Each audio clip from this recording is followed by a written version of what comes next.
licenciada en ciencias, pero es la parte artística de hacer un diseño de comunicación. Entonces, en este caso vamos a ver la elección del antimicrobiano. Y vemos que desde que se ha iniciado la humanidad, siempre el ser humano ha tratado de mejorar sus infecciones de alguna manera, ¿no? Y eso está relatado en los libros de los científicos, que usaban diferentes sustancias, por ejemplo la miel, la mirra, el vino, para las infecciones. Esto de la miel, por ejemplo, usamos hasta ahora, no miel, pero sí azúcar, en la curación de las escamas, ¿no? Porque ustedes saben que si tienen el azúcar y la sal, tienen una osmolaridad que no permite el crecimiento de ningún ser vivo. Pues ustedes se pueden comprar una bolsa de azúcar y una de sal y guardarlas en un rolo de matrimonio. Y su azúcar estará dura, pero jamás le traerá un microorganismo. Entonces, por esa osmolaridad.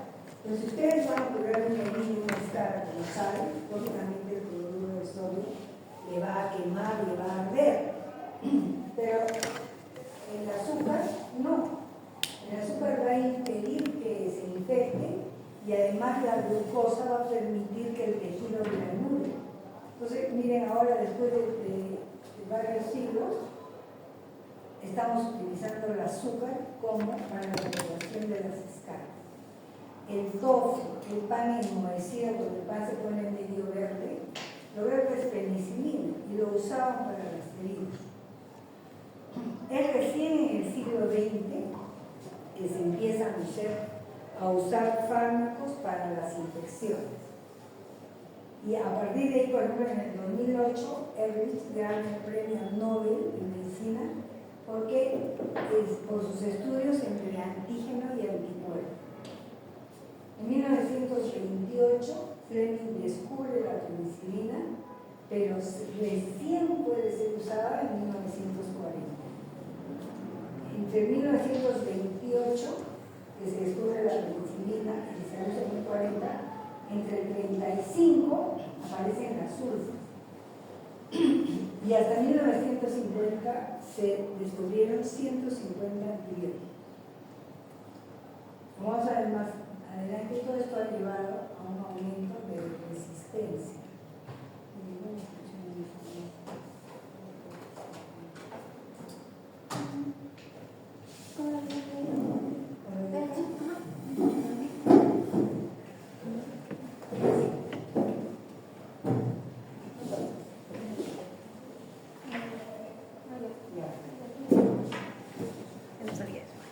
Con esto del descubrimiento de los antimicrobianos, la práctica médica ha cambiado totalmente, ha disminuido la mortalidad.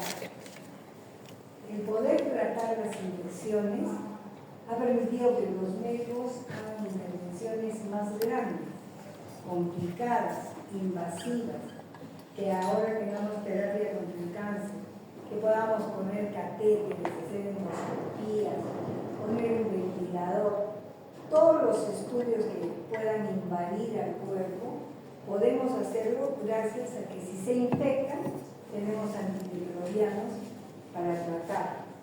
Entonces, desde el descubrimiento de los antibióticos, de una medicina diagnóstica, pasamos a una medicina intervencionista y terapéutica, que es la que actualmente tenemos, ¿no? Entonces, para el elección del antimicrobiano tenemos que tener conceptos, principios sobre el fármaco, sobre la infección y sobre el hueso. Por ejemplo, la correcta elección de los antimicrobianos empíricos, porque en algunas infecciones nosotros tenemos que iniciar el tratamiento sin esperar los cultivos, sobre todo en las infecciones graves, porque el paciente puede morir de muerte. Entonces, está basada principalmente en el diagnóstico diferencial. Cuando ustedes tienen un paciente con una infección, en el momento de hacer sus diagnósticos, deben tratar de poner la mayor cantidad de diagnósticos que los síntomas que trae el paciente puedan presentar, porque de esa manera van a tener un más amplio concepto para usar antimicrobiano. O sea, el diagnóstico diferencial es primordial en una historia clínica. También tengo que tener presente que no todos los cultivos positivos necesitan antibióticos. Nosotros sabemos que en el organismo tenemos microbiota en cada sistema. Si yo me rasco la piel con una lámina y la extiendo, mi cultivo va a salir positivo, porque en la piel tenemos gram positivos y gram negativos. Lo que pasa es que si yo tengo una escoriación, algo, una herida que se me infecte, los gérmenes de la piel van a invadir la escoriación y va a multiplicarse y me va a producir una celulitis. Entonces, me va a salir el cultivo positivo. Igual, el digestivo, el respiratorio, van a ser cultivos siempre positivos por la flora que tenemos. Vamos a tratar cuando el paciente tiene síntomas de infección. O sea que con este concepto no tenemos que decir que cultivo positivo hay que dar antibiótico. No, hay que ver qué síntomas que tiene el paciente para ver si necesita un antimicrobiano. También hay infecciones que no necesitan, pero si yo tengo una neumonía, me tienen que dar antibióticos apenas el médico ve mi radiografía, mi gran estuto, me sale que tengo neumonía y tengo que iniciar el tratamiento. Pero hay infecciones que para manifestar síntomas ha tenido que pasar mucho tiempo. Por ejemplo, una tuberculosis. Hasta que dé los síntomas, por lo menos han pasado 3 a 4 meses. Si me da una osteomielitis, igual. Y si me da un HIV, puedo contagiarme hoy día y hacer la enfermedad de cada 3 años, ¿no? Entonces, con esos conceptos, ustedes saben que si les da un BK positivo, por ejemplo, no tienen que iniciar el tratamiento en ese momento, porque las drogas antituberculosas son muy hepatotóxicas. Además, producen reacciones alérgicas térmicas graves, el estilo Johnson, que pueden llevar a la muerte del paciente. Por lo tanto, si yo tengo un tuberculosis, tengo que en su historia ver si no es alcohólico, si no me da hepatitis, ver cómo están sus pruebas de función hepática, para una vez hecho esto, pueda yo darle con seguridad el tratamiento. Igual en el HIV, que no tenga otras infecciones, todo para darle, o sea, son enfermedades que no requieren antimicrobianos de inmediato. Otro principio que debemos tener muy claro es saber si la infección es intra o extrahospitalaria. Una infección extrahospitalaria, por más que sea el bicho más horrible que hay, es menos virulento que un microorganismo que lo ha cogido dentro del hospital. Los microorganismos intrahospitalarios adquieren muy rápido resistencia porque las infecciones se transmiten de paciente a paciente a través de las sondas, en fin. Entonces, es muy diferente tener una infección intrahospitalaria que una extrahospitalaria. Si a mi emergencia me llega un shock séptico, un paciente muy mal, pero el shock séptico lo ha cogido en su casa, en la calle, fuera del hospital, yo no voy a entrar con meropenem, con carbapenem, ningún carbapenem, ni siquiera a vancomicina, porque tengo que pensar que el hecho de entrar al hospital condiciona a cualquier paciente coger una infección intrahospitalaria. Y si yo en la emergencia le pongo meropenem, imipenem, vancomicina, ¿qué me queda cuando hago la infección intrahospitalaria? ¿No? Entonces, si el germen viene de la calle, no empiecen con drogas que son intrahospitalarias y más de UCI. Entonces, es importante que ustedes sepan eso. En los pacientes críticos debe rebajarse el umbral para la nutrición empírica. ¿Qué significa? Por ejemplo, sabemos que por ejemplo, las tiburonas, yo las puedo dar a las 8 de la mañana toda la dosis y darla mañana, y no como dice a las 12 horas, porque el suero queda con la actividad antimicrobiana y voy a evitar la resistencia.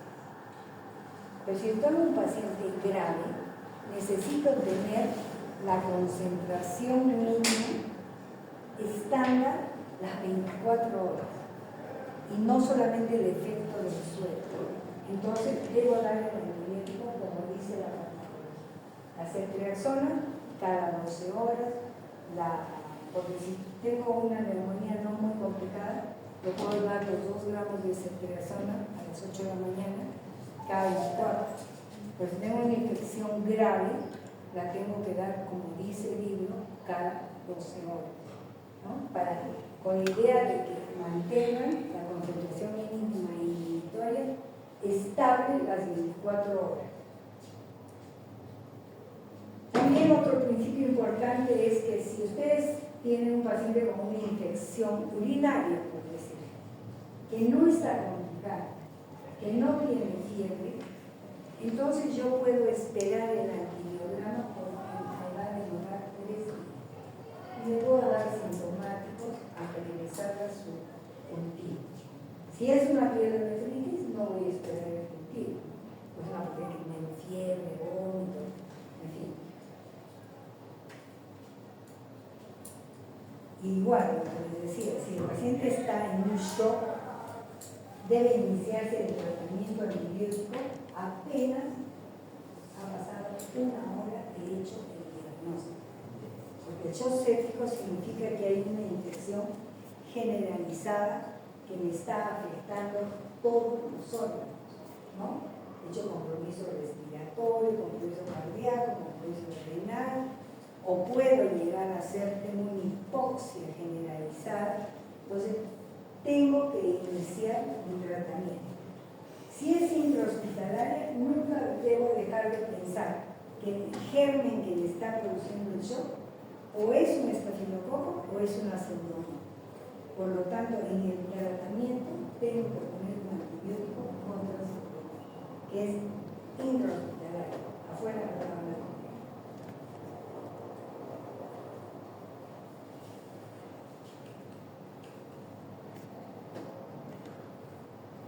Nuevamente, el impacto de hacer un diagnóstico diferencial nos va a ayudar siempre mucho en elegir su antibiótico. Las infecciones víricas y bacterianas siempre deben tener en cuenta que son los cuadros agudos. Los cuadros agudos infecciosos siempre son por bacteria o por virus. Las micosis y las parasitarias son infecciones crónicas, ¿no? Viene el paciente y les dice que hace 4 meses tiene diarreitas, que le dura un día, que se le pasa, pero bueno, últimamente ya tiene 3 días de diarrea. Ustedes le ponen un análisis y tiene parásito, pero no es agudo, porque ya en la historia les está diciendo que mucho tiempo tiene estas diarreitas que se le pasan solas. Las micóticas igual, son de mucho tiempo. También hay que saber que los inmunodeprimidos tienen tendencia a hacer cierto tipo de infección. Pueden hacer todo, pero siempre tienden a hacer, por ejemplo, a gérmenes que son propios de nuestra flora, que con su inmunosupresión aumentan. Por ejemplo, el Pneumocystis carini, el criptococo, que hacen los pacientes con HIV, que son gérmenes de nuestra flora. Los neutropénicos, pacientes que usan drogas contra el cáncer, contra el rechazo de trasplantes y todo, generalmente hacen bacterias biógenas, hongos y antígenos, más frecuentemente. Los pacientes con síndrome nefrótico, lupus, o sea, los que tienen defectos de los linfocitos B, predominan los gérmenes encapsulados, las Klebsiella, la Neisseria. Otra cosa que ustedes deben tener presente es que ustedes, por ejemplo, han hecho un diagnóstico de shock séptico. Tiene todas las características, le han hecho los análisis, está ahí. Ustedes deciden darle, ponte que sea una intrahospitalaria, deciden darle micropenicilina y le ponen las dosis. Acuérdense que en una enfermedad grave, en una infección grave, hay que dar las dosis máximas. Si yo no tengo la dosis completa de 4 horas de organismo, no puedo darle una mejor, porque voy a dar resistencia. Pero, si tengo, y le pongo de repente primero con él y la vancomicina, y a la hora mi paciente empeora, no me voy a asustar ni voy a decir, pucha, mi mujer mejor le cambio, porque puede haber una lisis brusca de los microorganismos que empeore el sistema de la hiperinflamación que tiene el paciente del shock, y pueda que por algunas horas desmejore, pero ya con la segunda, tercera dosis el paciente se va a estabilizar. O sea, el hecho de que empeore después de una dosis no significa que ustedes hayan hecho una mala infección, hayan hecho una mala elección del antibiótico. También hay que tener principios farmacocinéticos y farmacodinámicos para la prevención de la enfermedad. Cuando tenemos infecciones de la sangre, o sea, cuando tenemos cultivos positivos, hemocultivos positivos, debemos usar antimicrobianos que concentren bien en sangre.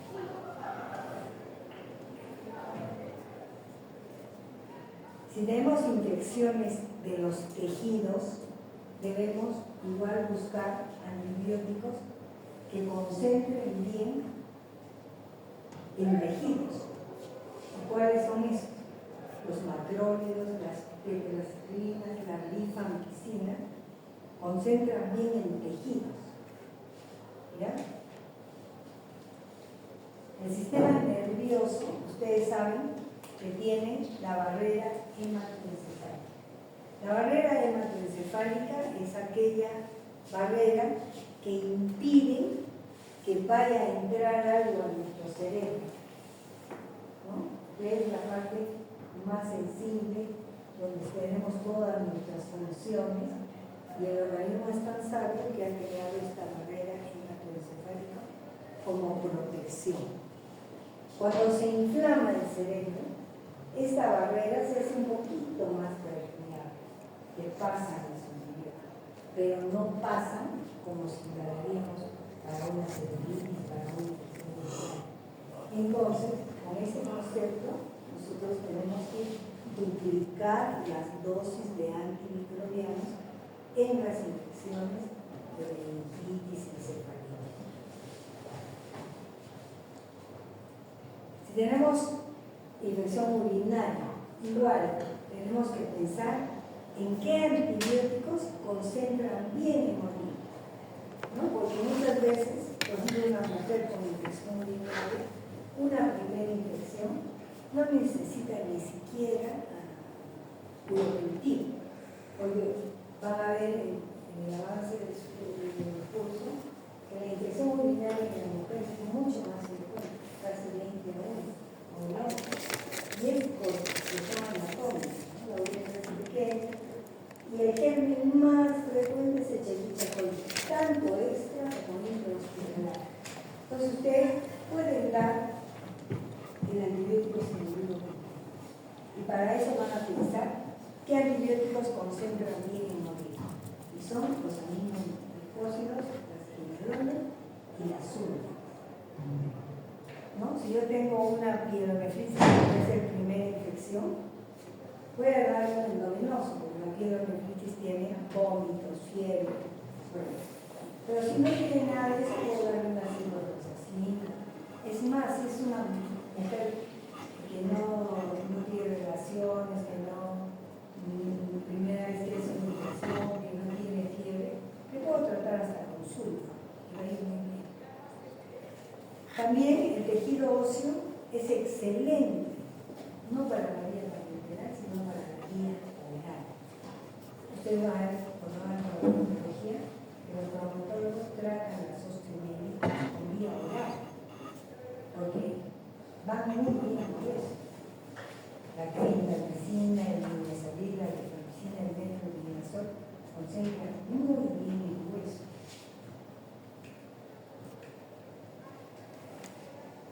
Así como en esas infecciones ustedes van a preferir el examen, el tratamiento oral, si tienen un paciente crítico, jamás le van a dar vía oral, jamás. Porque ustedes saben que al tomar, han hecho farmacología, al tomar una medicina por vía oral, esta sufre varios metabolismos, desde la salida, desde que llega al estómago, esté con alimento o sin alimento, ¿no?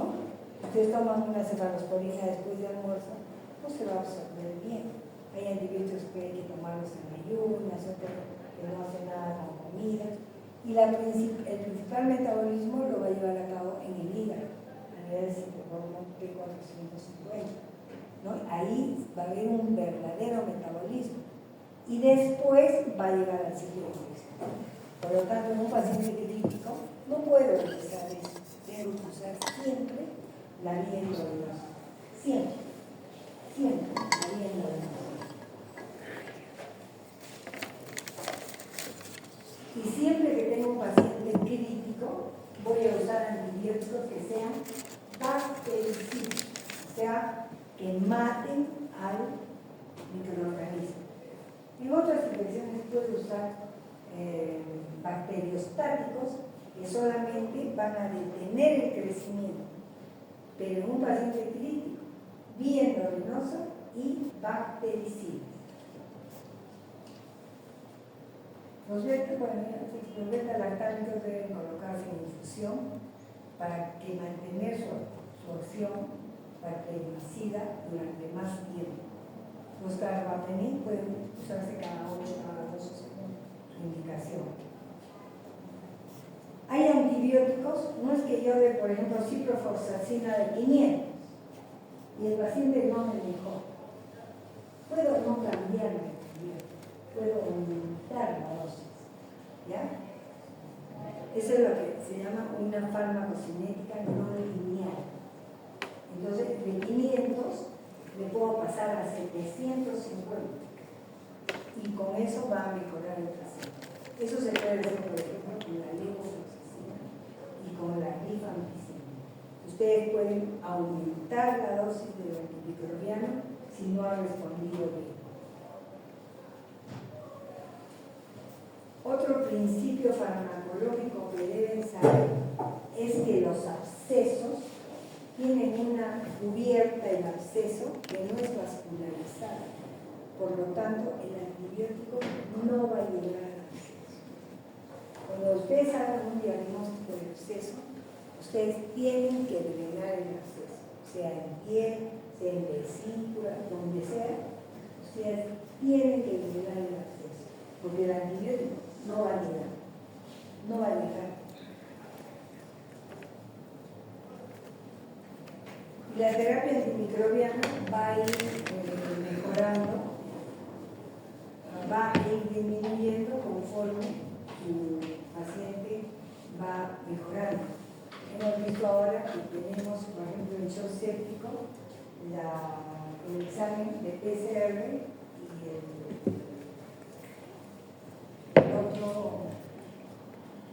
examen que es un marcador que les puede decir si ustedes pueden suspender el antibiótico. Ya no tenemos que esperar 7 días, 10 días, ni esperar un cultivo ni nada, ¿no? Nosotros pedimos, y si está menor de 1, entonces podemos suspender el antibiótico. En emergencia, un gran nos puede ayudar muchísimo. ¿Cuándo? Nosotros hacemos un gran, y si este sale para estafilococo, entonces vamos a justificar el uso de vancomicina. Pero si me sale un estreptococo, porque solamente el gran, tengo que mirar si están en grumito, es un estreptococo. Pero si están en fila, es un estreptococo. Si están en fila, no voy a usar vancomicina, no voy a llevar mi vancomicina, que me la puedo guardar si se me infecta, ¿no? O viceversa. Muchas veces van a ver ustedes en las salas de ahora que van a la clínica que el paciente sube con el diagnóstico de neumonía y está recibiendo ceftriaxona y además acitromicina, un macrólido. ¿Por qué? Porque no tienen un cultivo y no saben cuál será y le dan 2 antibióticos. Cuando ustedes ven una placa de la radiografía de una neumonía bacteriana por estreptococo, van a ver pues, la condensación bien definida en un sitio. Si ustedes saben cómo se produce esa condensación, no van a diferenciarla como una típica. En la típica, ustedes ven la placa y no nada, pero escuchan el pulmón y tiene crépitos y tiene todo, ¿no? Es una disociación clínica del reloj. Pero en emergencia no, ven la placa, pero igual le dan ceftriaxona y acitromicina. Cuando viene el cultivo o el GAN, y si les dice que es un estreptococo, ustedes suspenden el macrólido. No tienen que completar los 7 días porque no tienen necesidad. En la neumonía intrahospitalaria ya les he dicho que el germen más frecuente es el estafilococo. Entonces, si les hacen una neumonía dentro del hospital, ustedes sí o sí van a usar vancomicina.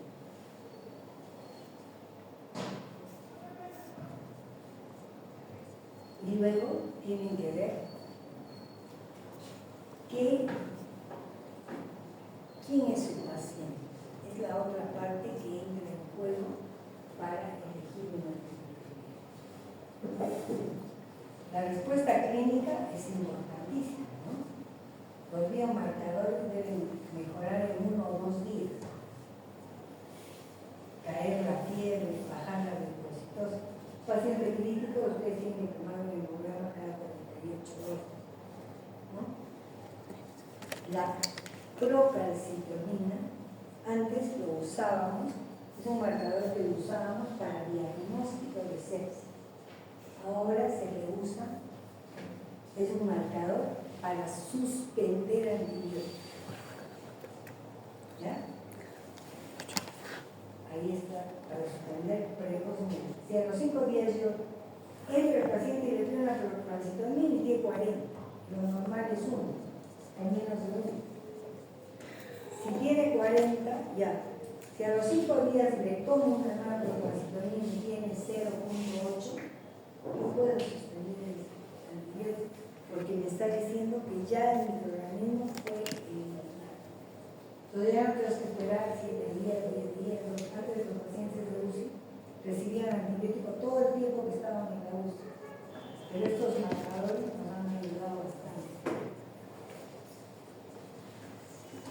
Y si no hay mejoría y tengo una procalcitonina negativa, o sea que el germen no es la causa de que el paciente siga mal, entonces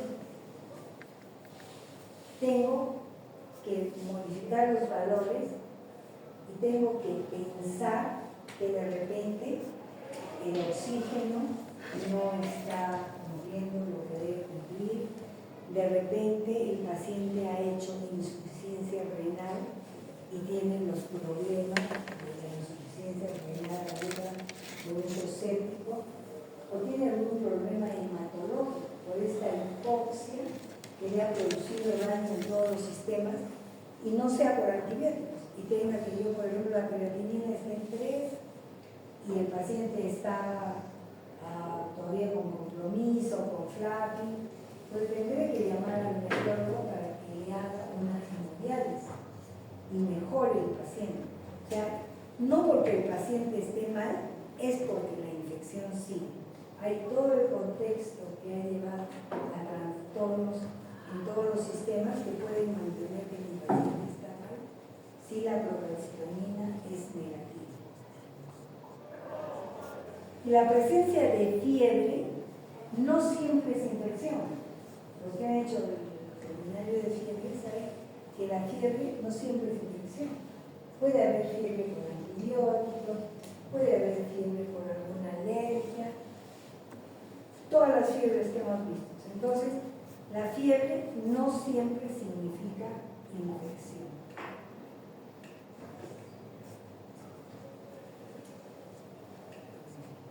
Ay, ahora cómo lo digo.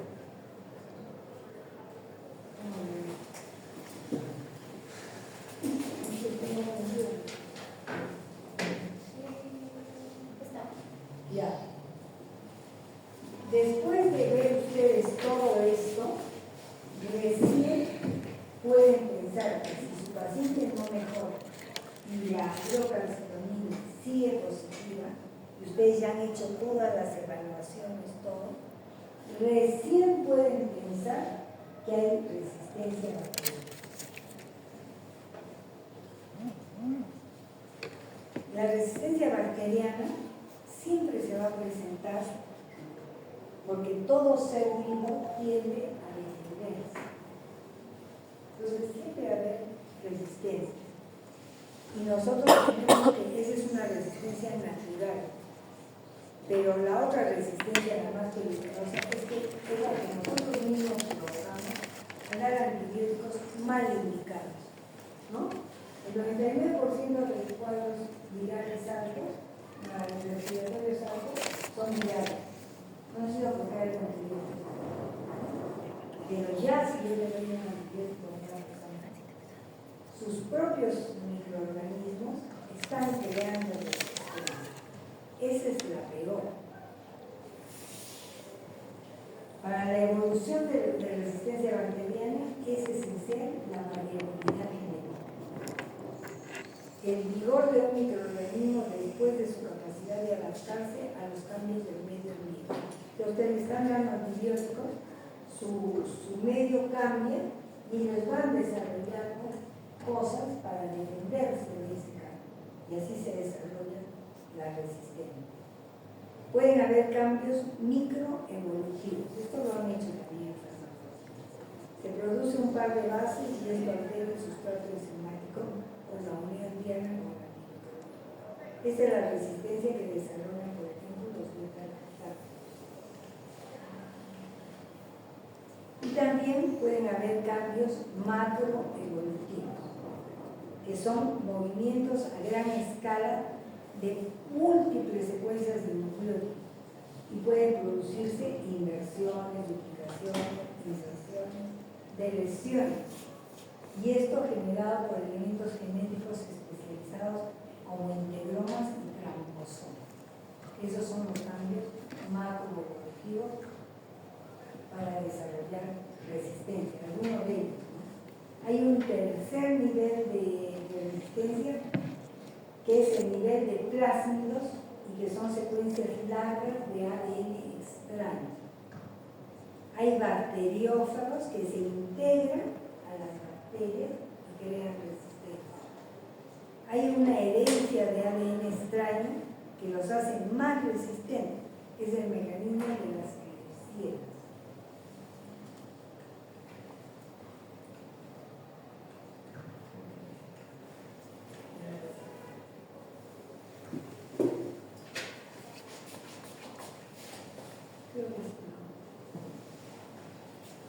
Una vez que el gen de resistencia evoluciona, puede propagarse entre bacterias por transformación, reducción, conjugación, reducción.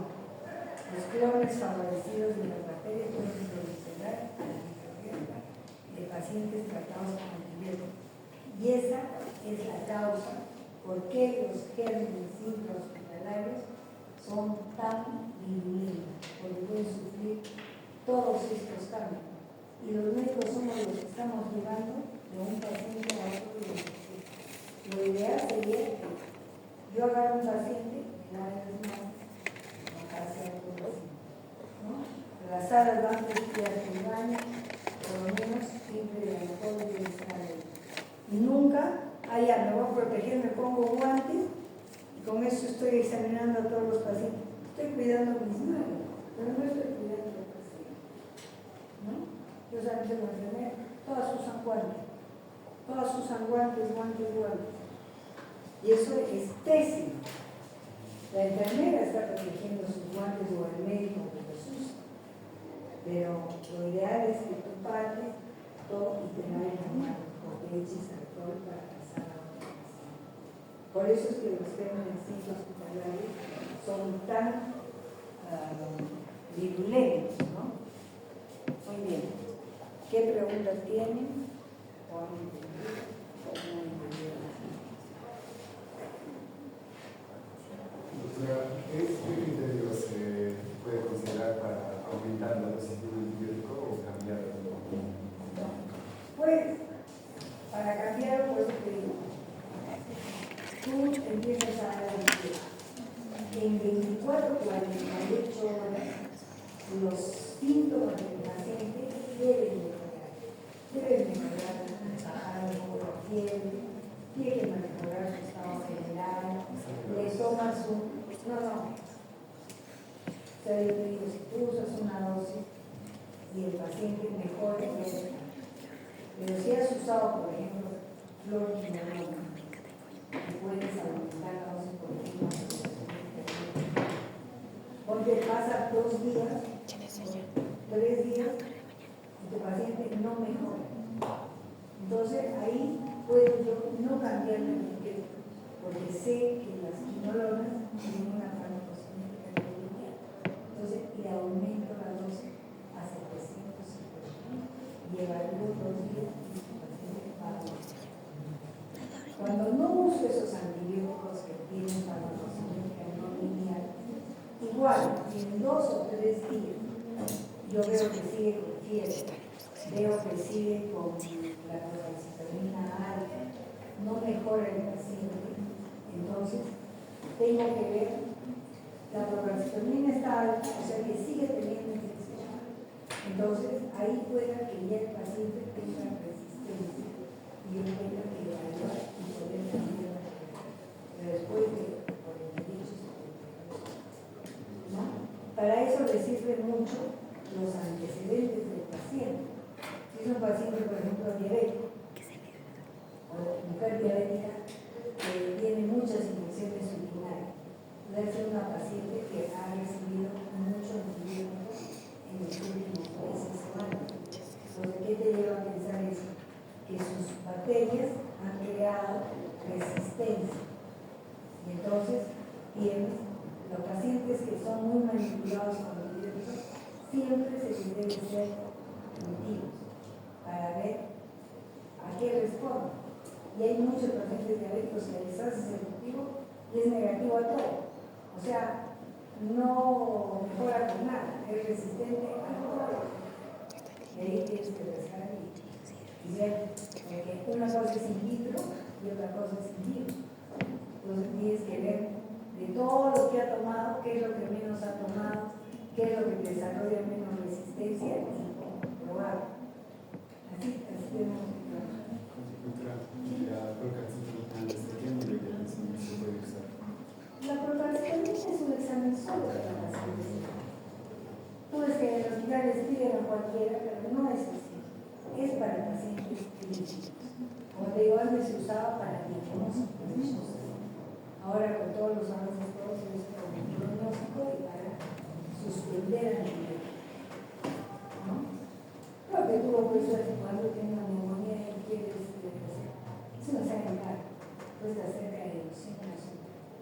Entonces, tienen ustedes que pedir los exámenes que necesita, ¿no? Es un examen PCR, no, todos son exámenes que pedimos en pacientes con sepsis, pero así aún una miradita no lo hace. Muy bien.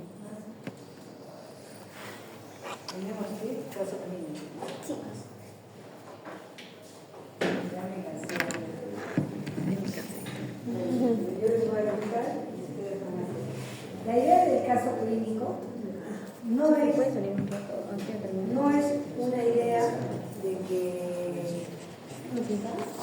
ustedes tienen que adivinar. Ustedes tienen que juntar los signos